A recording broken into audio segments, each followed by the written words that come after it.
Okay, so I'm going to describe to you now my hypothesis for why I think major success in any field of endeavor, especially the rarer fields of endeavor, actually requires a level of madness, and that it runs contrary to human evolution, to human biology, and the way the brain works for you to be successful. What human beings are is repeaters. It is very, very human to repeat.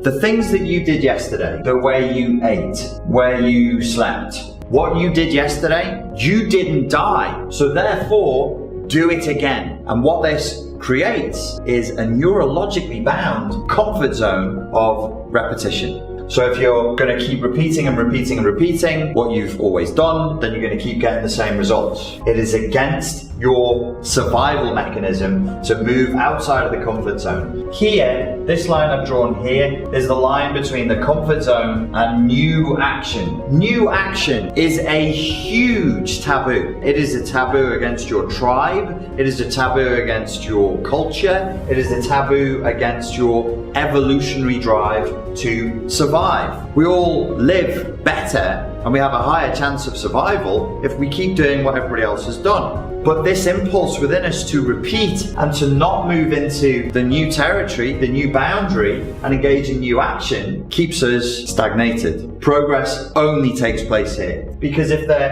we're here, nothing new gets in. But what's so bad about being over here that sets off every alarm in the culture, in your family unit, in yourself that will adrenalize you because you're breaking this genetically memorized taboo, is you're moving into a land called maybe. Has risk in it. It's almost like a break in language, which is this concept in business that all entrepreneurs know all too well, all business people know too well, called risk. And people who have not run their own business, they just look right through you. So they'll come forward with business propositions and business ideas and partnership ideas, and you'll say to them, who's taking the risk? And they'll go, no, forget about that. I've got a great idea for protein cookies. That's not how businesses work. It's not how relationships work. Businesses and relationships function exactly the same way. Why? Because they involve human beings. You can name anything. Why? Because we are gifted with one brain, not five. Your brain is not